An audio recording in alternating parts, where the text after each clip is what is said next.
Здравейте на всички! Казвам се Ивайло Милчев, управител на една от фирмите вносители на електрически тротинетки в България вече над 6 години. Също така съм съучредител и председател на Електромобилна асоциация. Реших да направя това видео, за да се постарая да дам малко повече реална информация относно всичко това, което се случва с промените в закона за ИЕПС.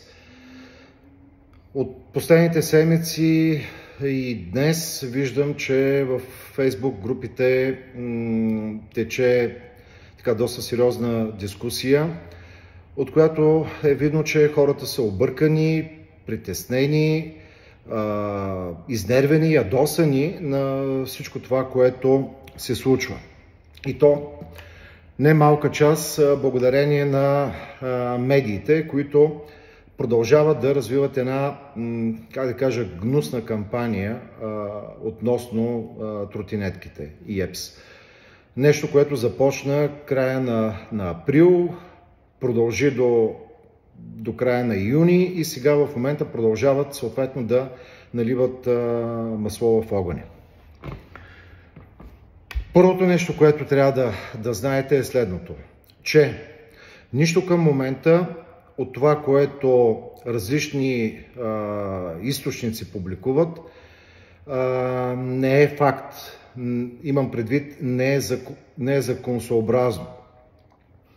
Това медиите в момента цитират различни предложения, но ние не знаем тези предложения съответно дали са одобрени от Комисията по транспорт в парламента, дали са внесени в пленарна зала. Това бъдете сигурни. Второто нещо, което трябва да знаете е, че Законът за ИЕПС, както и до сега, е част от Закона за движение по пътищата. Текущия закон за ИЕПС е включен в Закона за движение по пътищата 2020 година. Тогава участвахме в неговото изготвяне. Сегашните промени в Закона за ИЕПС отново са включени в Закона за движение по пътищата. Това, което Комисията по транспорт в парламента внася в пленарна зала за второ четене, включва всички предложения за промени в Закона за движение по пътищата. Не знам колко са, десетки или стотици. И съответно част от тези предложения касаят и ИЕПС. Това, което трябва да знаете е следното, че предложенията за ИЕПС ще имат законова сила, когато целият закон за промени в движението по пътищата бъде изчетен и гласуван от член 1, алинея 1, параграф 1 до член N, алинея N, параграф N. Това не означава, че почвайки съответно нещо да разглеждаш, гласувайки за или против, ако заседанието бъде прекратено, това нещо вече е в сила. Както се случи преди 2 седмици, ако не се лъжа, на 10 юли. Заседанието на парламента беше прекратено, когато започна на второ четене промените в Закон за движение по пътищата. Кворумът се е разпаднал, защото са се изпокарали, няма да ги наричам, нашите народни представители. И нищо от това, което ако са минали, няма законова тежест. Пак казвам, кога има законова тежест. След като целият закон за промени в Закона за движение по пътищата бъде гласуван в парламента, след това има един процес на прецизиране от страна на юристите в парламента, където там текстовете трябва да се прецизират, да се огледат и така нататък. Възможно се отново леки корекции да се направят. След това, като се случи, законът трябва да бъде обнародван в Държавен вестник. След обнародването му в Държавен вестник, тогава вече всички промени влизат в сила. Ако приемеме, че конкретно за ИЕПС влязат предложения, бъдат гласувани и вече имат бъдат облечени под формата на закон, тогава ние ще съответно сезираме президента и Конституционния съд. Кои сме ние, ще кажа. Тук трябва да знаете и още нещо, че от месец май се внасят предложения от различни народни представители за промени в Закона за движение по пътищата, но за момента ще го оставя на страна, за промени в Закона за ИЕПС. Част от предложения са минали на комисия. Комисията по транспорт обработва всички предложения на своите заседания, както и на работната група, която създаде. Оглежда съответно тези предложения, обмисля е силно казано и го спестявам като термин, защото стана ясно, че нищо не обмислят.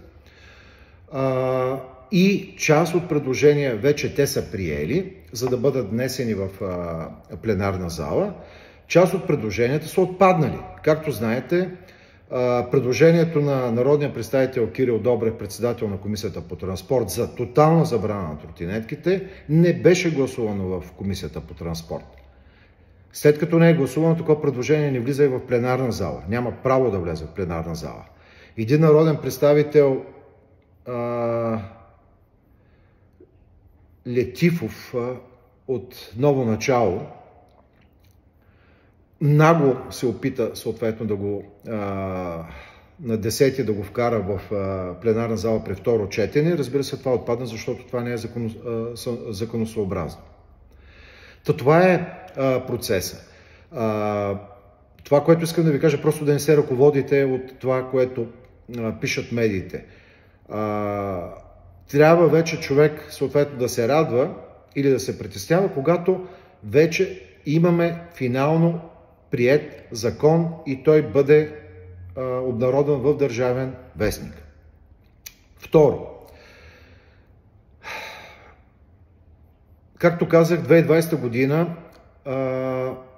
нашата фирма с асоциация и други съответно колеги участвахме в изготвянето на текущия закон за ИЕПС, който е в сила от 2020 година. Тогава заедно с Държавната агенция за безопасност се стиковахме, съгласува се, бяха взети предвид нашите предложения, същите бяха защитени в Комисията по транспорт и съответно беше приет един балансиран и разумен закон. Сега обаче Комисията по транспорт се създаде своя вътрешна група, без да покани представителя на бранша, асоциации, фирми, съответно клиентски организации, за да си кажем и ние нашето мнение. Опитахме се да го направим това нещо. Нашата асоциация с други асоциации, с други фирми вносители съответно на тротинетки в България, се опитахме и помолихме да бъдем включени в работната група. Не беше отразено това нещо. След което до момента на база информация, която сме получавали, няма да кажа съответно откъде, но достоверна, сме внесли в Комисията по транспорт 3 официални предложения и становища, подписани от няколко асоциации и фирми вносители. Предложения, становища, които са аргументирани от под над 10 страници. В отговор на всички тези разумни и абсурдни предложения, с които може би и вие сте запознати. Така че не сме стояли безучастно, а сме се опитвали да направим така, че някой да чуе съответно и позицията на бранша.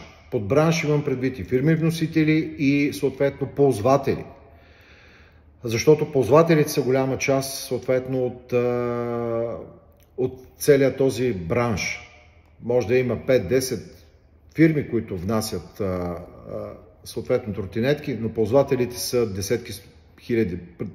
Предполага се, че са някъде между порядъка на над 80-100 хиляди тротинетки се карат в България. от наши клиенти, от това, което съответно четеме из мрежите, това, което съответно наши клиенти са ни връщали като обратна връзка и не само към нас, и към другите фирми, всичко това сме го входирали към тях. Повярвайте, не сме писали, не сме съгласни с това. Нали, примерно, не сме съгласни с това съответно тротинетки да не се карат нощно време. А сме се аргументирали защо не сме съгласни.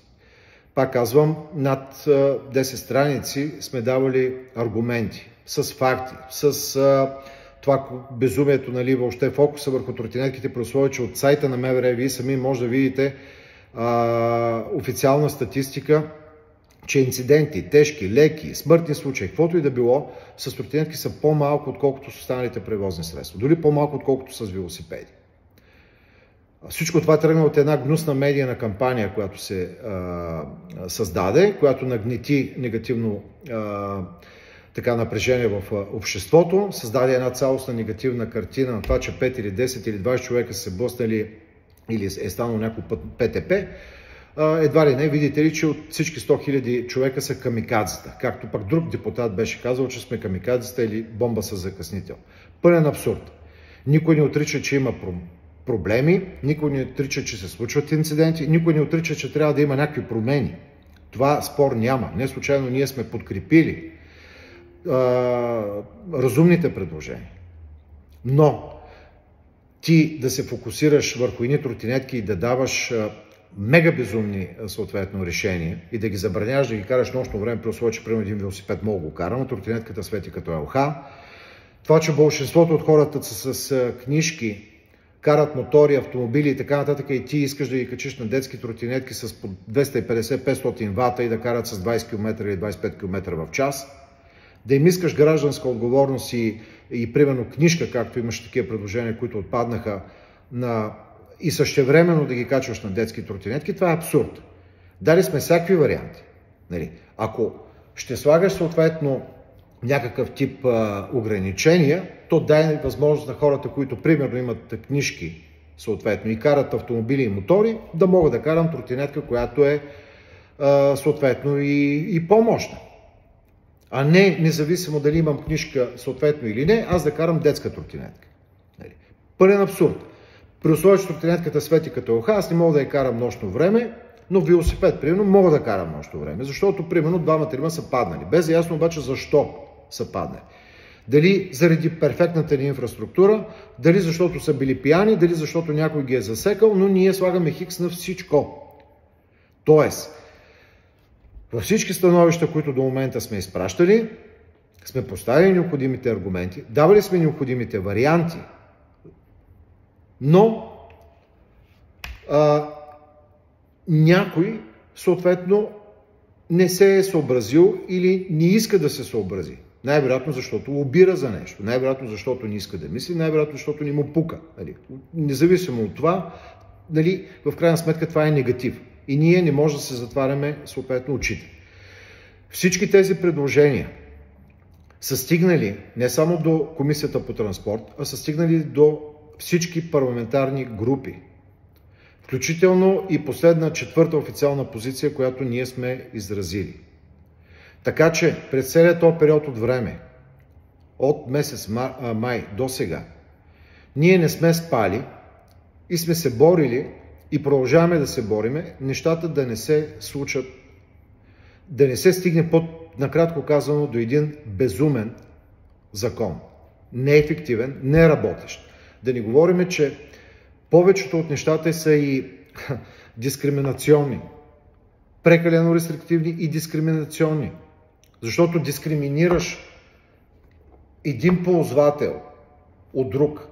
Аз мога да карам, имам шофьорска книжка, карам мотор, карам велосипед, карам тротинетка и в момента, в който се кача на тротинетка, аз вече трябва да се движа точно с 25 км в час, не мога да карам тротинетка, примерно по-мощна от 250 вата или 500 вата или 1000 вата, няма значение, независимо, че имам опита, имам документите от години наред, имам знанията, имам уменията, познавам закона за движение. Или тръгвам на тротинетка до работа, става вечер, хващам такси или рейс и не мога да се пребера с тротинетка. А с друго транспортно средство мога. Това не е ли дискриминация? Ето защо вярвам, че някой ще прояви мъдрост. Ако не проявят мъдрост, то се опитаме Конституционния съд и президента да прояви мъдрост. Ако това не се случи, мисля, че и отдавна и май месец или юни месец писах: хора, дайте да се обединиме. И да не само да си търкаме пръстите в клавишите и да се кахариме или да псуваме, а да предприемем реални действия. Тези хора трябва да видят, че има някакво общество, има някакви ползватели, има някакъв проблем. То проблем, защото ще има и такива, предполагам, хора или хейтери, не искам да обиждам никой, които ще кажат: те си гонят интерес. Не е така, защото тротинетки не се карат само в България. Има няколко фирми вносители. Те фирми могат да си преориентират бизнеса. Не казвам, че е приятно или лесно. Въпросът е, че тук говорим за един цялостен сектор, за това, че примерно десетки хиляди или 100 хиляди човека или повече няма да могат да карат тротинетки. И че им спъваш нормалността, спъваш им нормалното предвижване с този начин на транспорт. Тротинетки не се карат само в България. Тоест, това е доказано един полезен начин на транспорт. Екологичен, смислен, ефективен и така нататък. Ние говорим за това, че някой се опитва на това нещо да го затрие, да откаже хората да го ползват този начин на транспорт. За това говорим. И ако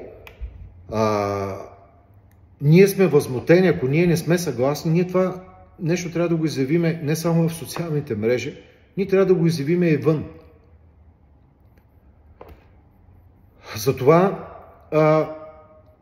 според мен, е добре и ще го инициираме това, да се обединиме под формата на, сега ми идва просто на ум, да е едно сдружение или организация или асоциация на ползвателите на ИЕПС, така че малко или много да имаме една обща легитимност от критична маса.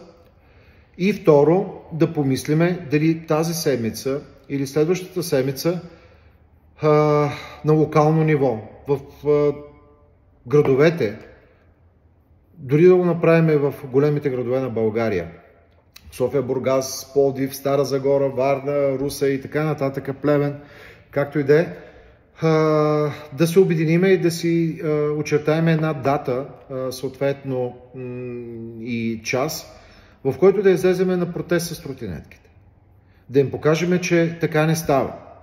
Да, ще има хора, които ще кажат: 400 хиляди подписа се затриваха, протестират хиляди, има ли смисъл да го правим? Да, по-добре да излезат, да ни видят 100, 200, 1000, повече, дай Боже да се съберем, отколкото нищо да не направим и да си чешеме съответно пръстите по клавиатурата. Извинявам се, ако това, което съответно съм казал, изразил съм като мнение, не съвпада съответно с вашето. Съгласявате се с всички предложения, които сте чули до момента. Окей, нали? Аз просто изразявам моя позиция. Нали? Простете. Но ако всички или голяма част намирате това, което казвам за разумно, нека да се обединим и да направим нещо. Пак казвам, това, което ние до момента сме направили, е окей. Не искам да се хваля. На 9 юли имах 90-минутна среща с председателя на комисията Кирил Добрев. Въпреки всички писания, които бяхме изпратили. Нали, като хора, като като експерти, нали, да обсъдиме тези неща. За съжаление, останах с впечатление, че за много от нещата не бяха домислени. И признаха, че не са готови с внасянето на този закон. Вземете, примерно, една гражданска. Къде се прави? Как ще се случват нещата? Кога? Кой ще ги печата? Не знаем. Общините не са наясно. Утре ще приемеш нещо, стикер в общината, то няма да има стикери. Няма да е ясно кой ще ги прави, кога ще. Заминавам с тротинетката от София във Варна, там ми казват, пич, не мога да я караш във Варна, защото тя не ти е регистрирана във Варна. Предложихме, ако имат такова нещо, да бъде на национално ниво. И търговците да са отговорни за слагането, а не хората да тичат по общините. И почваме да се чешеме по главите и да, има резон, това е добре. Къде бяхте да го мислите това нещо? Що не поканихте хората? Що не поканихте хората, които имат навъртени хиляди километри с тротинетки? Що не поканихте бизнеса, където ежедневно работи с клиенти, се сблъсква с проблеми? Да си кажат мнението, бе. Най-вероятно смислените неща ще дойдат от тях, а не от експерти, които нямат и не са се качвали на тротинетка или я имат 10 км. Та така стоят нещата. Мисля, че е време да покажем някакви реални действия. Защото те не четат социалните мрежи. Това от мен. Извинявам се за 22-минутното изказване. Благодаря ви.